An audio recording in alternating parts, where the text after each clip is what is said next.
uma pessoa LGBT, perguntou o seguinte para ela: por que que tu processou a empresa?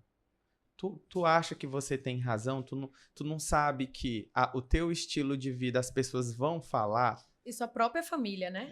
Núcleo Tu não familiar. acha que isso é errado? Porque as pessoas já julgam. Aí se tu for processar todo mundo que te julga, eu não vejo isso como algo correto.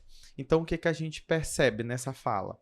É que existe um desconhecimento completo sobre a base do que é a nossa existência e do porquê. Por que que tu se sentiu no direito? É tão normal, as pessoas já fazem isso, por que que agora querem punir o que é normal?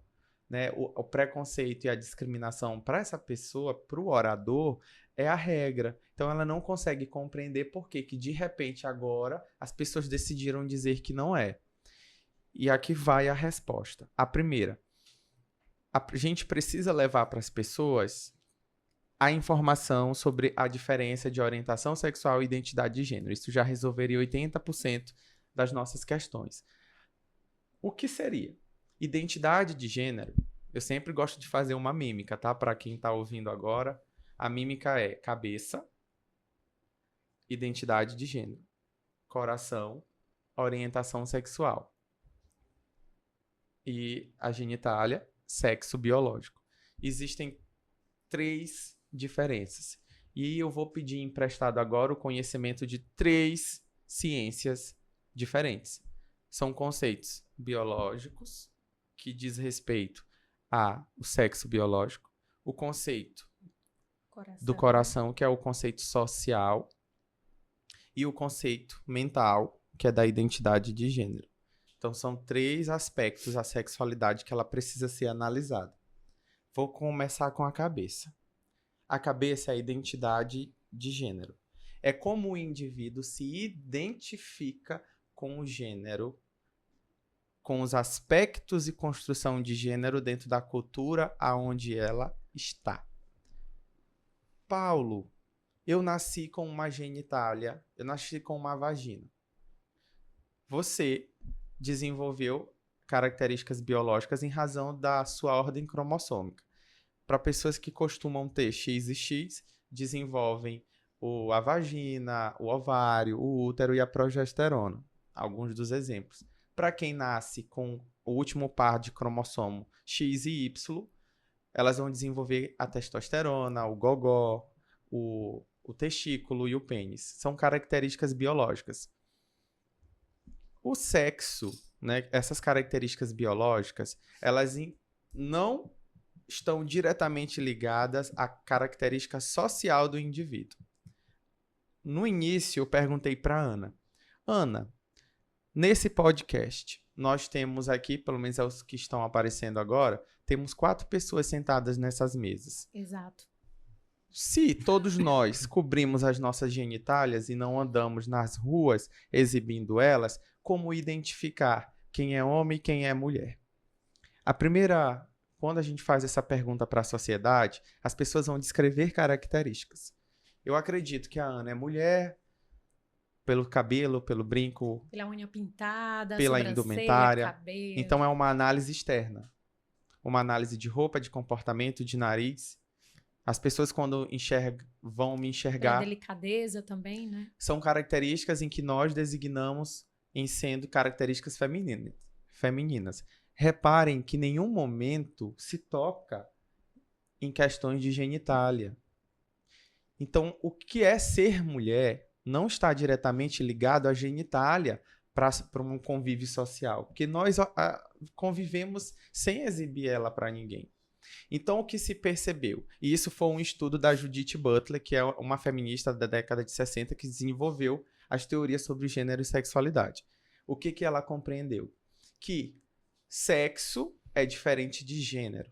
Enquanto que o sexo é algo que a biologia, uma questão genética, você desenvolveu por uma ordem cromossômica, o gênero é diferente, é construção.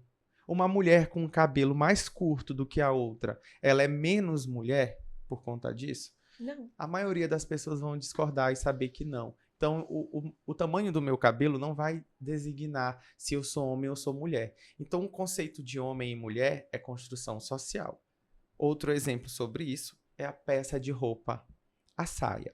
A saia é uma peça, uma indumentária, que é tradicionalmente vista como algo feminino na nossa cultura. Enquanto que numa cultura, por exemplo, irlandesa, ela é usada como uma indumentária e faz parte da construção de masculinidade. Coisa que na nossa cultura isso é impensável. Então, o homem que está usando saia para o irlandês, ele se torna menos homem? Então, a gente percebe que a genitália, nesse processo, ela pouco interfere. O que vai importar em si são as construções. Outro exemplo é tem culturas aqui no nosso país, indígenas, em que para o indivíduo que é considerado imaturo, jovem ainda, para que ele seja reconhecido socialmente como um homem, ele precisa se submeter a picaduras de formigas, que são muito... Ele precisa passar por aquilo e não pode expressar o sentimento. De dor, né? Então, olha, repare que para eu ter a minha aprovação social e ser reconhecido e respeitado como um homem passando pela vida adulta, o indivíduo ele vai atrás dessas construções de masculinidade. Nada diz respeito à genitália. Então, nós temos essa diferença bem clara. A pessoa que está na sociedade, ela não consegue entender que tem diferença. Como assim fulano? Se fulano é homem, por que ele está dizendo que ele é mulher? Então se ele se veste como homem, se ele tem a característica, Não foi né? o caso do homem. Minha amiga tava de saia e ele chamando de ele. Eu digo, mas não é ele, você tá vendo ela vestida de homem? Não. É mulher, a Amanda. É, né? é mulher. E ela tem prótese também, né? Ela tem cabelo longo. Eu disse pra ele, você procure respeitar, porque se chamar mais uma vez, chamar a polícia. Aí sabe o que acontece? Um fenômeno interessante. Muitas partes das mulheres trans vão procurar se externar, que é o que a gente chama de expressão de gênero, de buscar com toda a garra e força características que possam elas serem reconhecidas como mulheres. Então elas vão muitas vezes fazer cirurgias de feminilização. Sim. Em busca, muitas vezes para se sentir bem, mas isso diz muito sobre como a sociedade vai me ver. E mesmo apesar de externamente eu estar dentro de todos os elementos, a sociedade não vai respeitar e sempre vai reduzir a pessoa à genitália. E muitas vezes, muitas delas não detêm mais. Pode ver que o discurso é sempre sobre mulheres trans no banheiro. E os homens trans? Por que eles não são ameaças? Só as mulheres. Eu não troco meu nome por causa disso. Porque às vezes vai dar pessoa ter educação e chamar. Às vezes eu vou no hospital, aí a moça procura, tu quer ser chamado teu nome por mulher ou mesmo teu nome normal? Eu digo, normal. A gente percebe que a Patrícia, né, ela já tem esse histórico de ter sofrido a violência e acaba se esquivando. Sabe? E isso. É muito triste, porque ela precisa entrar nesse local para se sentir confortável. Então, as pessoas precisam compreender que existe a diferença de identidade de gênero e orientação sexual. De sexo biológico, que sexo é diferente de gênero.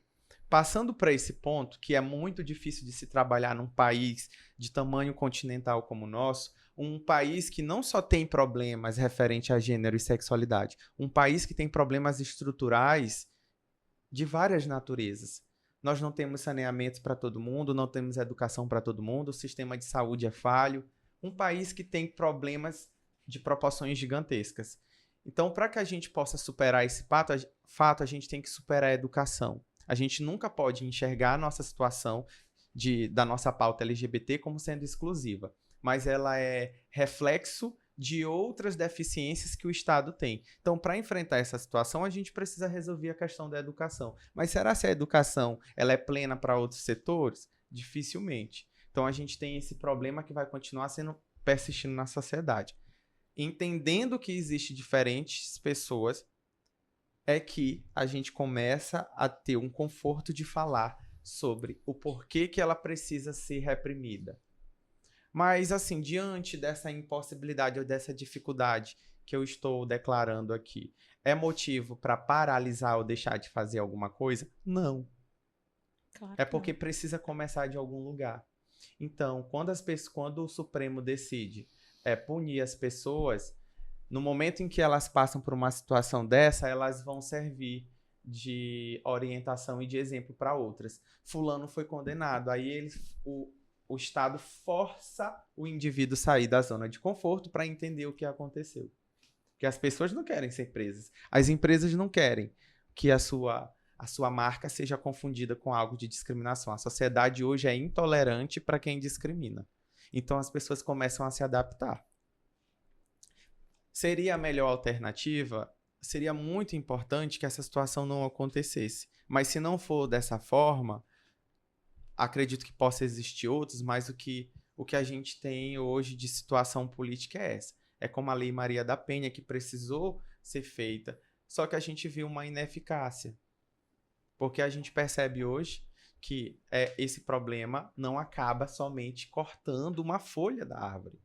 Tem que mudar a estrutura completa. Mas precisa começar de algum lugar.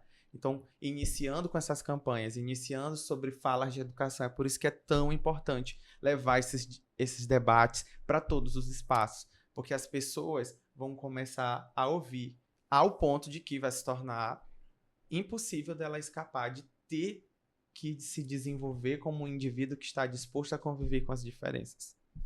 Obrigada, doutor. Dando continuidade, vou direcionar uma pergunta para o doutor Galhardo. Pergunte. Como o movimento de defesa dos direitos humanos tem ajudado a impulsionar mudanças na legislação? Não sei. Não, honestamente, eu não sou vinculado a nenhum grupo. Eu não sou vinculado a nenhum grupo de direitos humanos e eu não sei qual é a atividade que eles trabalham no sentido de mudar a legislação. O que eu posso te responder é a partir de uma perspectiva filosófica humanitária dos direitos humanos, mas não de um grupo, né? Eu não sou engajado num grupo, porque há vários grupos que atuam, né? Que pressionam parlamentares, que fazem campanhas sociais, enfim. Então, tem vários grupos que atuam. Eu não faço parte de nenhum. Mas eu faço minhas reflexões, né? Minhas reflexões humanitárias. E aí, dentro de uma perspectiva dos direitos humanos, que os direitos humanos, atualmente, né, surgiram pós-Segunda Guerra Mundial. Eu vou falar só um pouquinho sobre essa temática. O mundo que nós vivemos, o mundo que foi construído e que é tensionado, né, nas tensões do mundo contemporâneo. Ele é um mundo pós-Segunda Guerra Mundial. Por quê? Porque durante a Segunda Guerra Mundial foi exacerbado, foi mostrado assim, de forma muito cruel, muito cruenta, assim, e também muito visível os limites da desumanidade, né? E não havia limites. Então, o morticínio em escala industrial dos judeus, né? O campo de concentração ele é uma indústria da morte, né? Ele produzia a morte em escala industrial,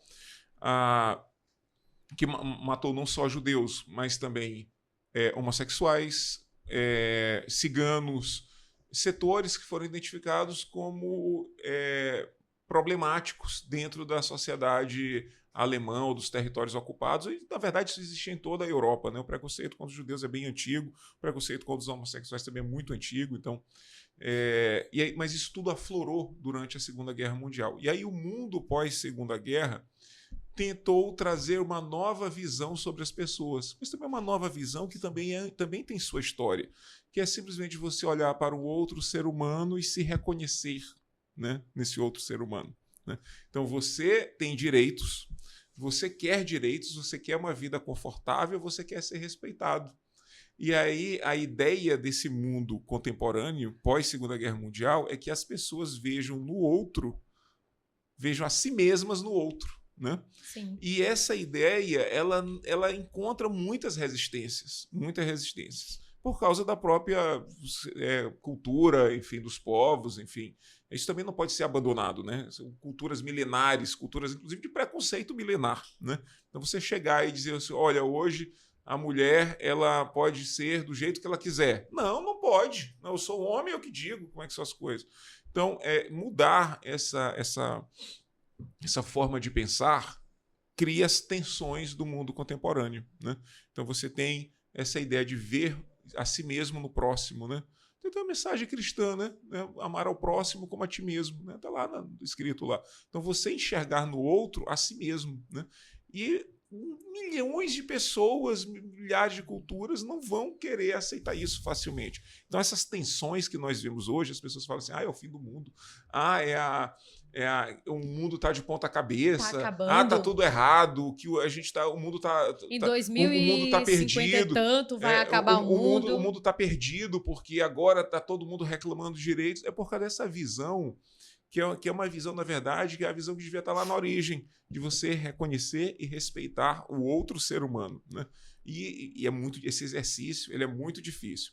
Então eu não sei, respondendo de novo a tua pergunta, eu não sei, né? Não sei o que grupos de direitos humanos têm feito, mas sabe qual é a minha preocupação verdadeira? Por favor.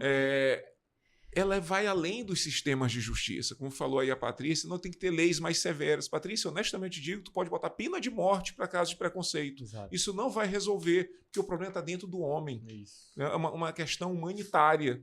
É o homem, é um problema do ser humano, né? Que tem que mudar o homem dentro de si mesmo. Vem de casa, né? Vem de casa, vem dos avós, vem de Vem do povo lá atrás, da cultura que o senhor já... eu dizia no grupo de professores o seguinte, que o homem precisa reconstruir a si mesmo, né? E essa reconstrução, como o homem é um ser social, esse reconstruir a si mesmo passa por reconhecer o outro como a si mesmo também. Então, o homem se reconstrui. Acho que o homem está destruído, está fragmentado, ele não consegue enxergar a necessidade do outro viver, a necessidade do outro ser respeitado. Então, acho que é a reconstrução do homem. Isso dentro da minha reflexão pessoal, que não tem a ver com nenhum grupo. Não, tá ótimo. Que opressão de legislativo. Nada. Eu acho que está primeiro no homem, e enquanto o homem não se resolver, vai continuar esses episódios de violência que nós, infelizmente, assistimos. E de várias formas, né? Várias formas de violência. Eu fui muito pontual que o professor ele trouxe, né? Fazendo a visão histórica, trazendo situações bem importantes, né? Bem que antigas. repercutem até hoje na contemporaneidade. Porém, entretanto, somente com a fala da lei, eu tenho uma visão contrária do professor. Eu acho que a lei, sim, é importante, mas leis estratégicas. A gente só consegue hoje mudar a forma de pensamento se a gente pensar em leis que mudem a estrutura. Porque as pessoas não vão sair das suas casas... Ou seja, a gente precisa acreditar. Eu acho que precisa criar leis inteligentes. E nesse país existem pessoas e mentes brilhantes. Existe a disposição, tem que ter vontade. A gente sabe que a gente está num grande jogo de interesse político. A política é reflexo da sociedade. Quando a gente perceber que a sociedade ela está mais flexível a essas pautas, a gente começa a falar sobre isso. Mas hoje precisa sim ter uma força capaz de determinar a direção. E eu vejo hoje as leis, o problema é que são leis tão inúteis que são criadas todo dia e que a credibilidade, a eficácia dela, de fato, a grande maioria delas são questionadas. Então a gente tem que... Só que eu acredito sim nessa estrutura ainda das leis. E talvez, né, para levar isso adiante, começar a ter leis mais severas e que possa de fato funcionar, eu acho que começa aqui, né, com podcast, com a discussão, o folder, a discussão, as palestras, né, levando aí nas redes sociais. Então, gente, estamos aqui encerrando o nosso IdeaCast SLZ. E gostaria de agradecer mais uma vez a presença do professor Dr. Galhardo, do Dr. Paulo, da nossa amiga Patrícia, né? E gostaria de saber se vocês querem deixar alguma mensagem, algum recado para todos que estão e que irão possivelmente assistir esse podcast. Começa por mim? Com os mais experientes. Vamos no pau ímpar aí. Não, pode ser comigo. Por favor. Então, eu não sei se uma mensagem propriamente, mas eu exortaria as pessoas a se respeitarem mutuamente, né? Então, não é uma declaração vulgar, não é uma ideia de respeito vulgar. Sim. É uma ideia humanitária em primeiro ponto, assim, né? Em primeiro lugar seria isso. Você olhar para o outro ser humano e tentar enxergar. Até o professor gagueja. Sim, normal. Enxergar-se a si mesmo no outro, né? Então, quando o homem tiver essa capacidade, acho que nós vamos resolver muitos problemas. A gente vai desafogar o sistema de justiça, a gente vai desafogar a administração Ter pública. mais consciência, né, Ter mais professor? consciência, você olhar uma pessoa que está em um estado de necessidade, seja de saúde, seja Um todo, né? de educação, você auxiliar quem precisa, né? E se ver no outro, né? Se ver no outro. Concordo 100%. Nas necessidades que o outro tem, que são também as suas necessidades. E aí, eu acho que quando o ser humano for mais colaborativo, acho que a vida vai ser mais fácil. Com certeza. Precisa Obrigada. ser mais humano, né? Ser mais Exatamente. humano, com as Exatamente. pessoas. Porque tem gente que é desumano, né? Tem gente que não é humano. Por exemplo, vê uma pessoa passando fome, não tem coragem de dar um dinheiro pra comprar um arroz, uma mistura, né? Nem liga, passa de nariz em pé. Isso é desumano, né? Você tem que ajudar o próximo. Sabia que uma vez fui conversar com um amigo e foi justamente isso. A gente vê tanta gente pedindo coisa, né? Pedindo dinheiro para comida. Só que eu me confessei para ele, eu disse assim, olha, mas a gente tem medo de dar, porque a gente dá um dinheiro, aí a pessoa vai comprar uma droga, vai comprar uma coisa, mas, a gente fica mas às vezes você tá dando de coração, Deus lhe dá em dobro, sabe? Não tem problema, não. Mesmo que ele vá fazer o uso errado do dinheiro. Ali, mas Deus tá vendo que você tá dando de coração. Uma amiga minha, tava um cara pedindo um leite. Ela com uma lata de leite pra ir dar aquele leite caro. Aí depois ele veio pedindo, ela disse, eu não tenho mais não. O dinheiro que eu tinha ali pra você comprar o leite. Mas ajudou, né? Fez o papel dele, né? Sim, e tem outra questão também que eu queria falar. Sobre ajudar. Sobre ajudar o próximo, não, ainda tem o Dr. Paulo.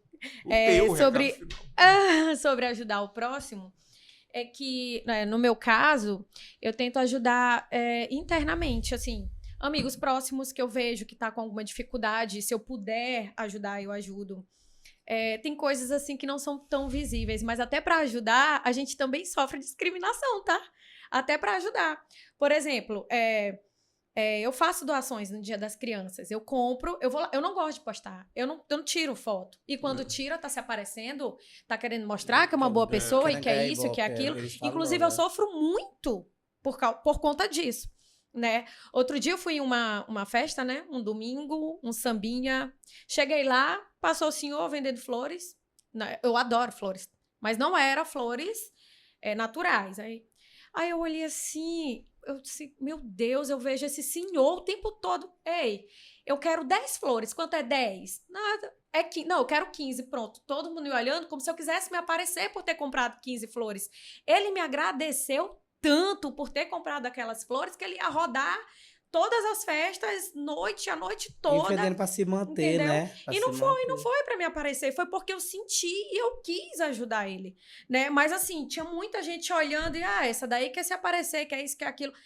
É complicado, até pra ajudar o próximo é complicado. Às vezes entra dentro do ônibus, estão vendendo aqueles bombonzinhos, aqueles complicado biscoitos. Mesmo. Pra se manter, gente, né? Pra se manter. E aí, doutor Paulo? A minha fala, minhas considerações finais serão direcionadas para 2 públicos. O primeiro são as pessoas de casa, pessoas não LGBTs e pessoas LGBTs também. A nossa luta, ela não é por privilégios. Eu não gosto de atuar onde eu atuo. E eu só me vi a necessidade de atuar em razão de toda a violência que eu já sofri. Mas eu espero que nunca mais exista uma comissão de diversidade e nem que precise existir sociedade civil.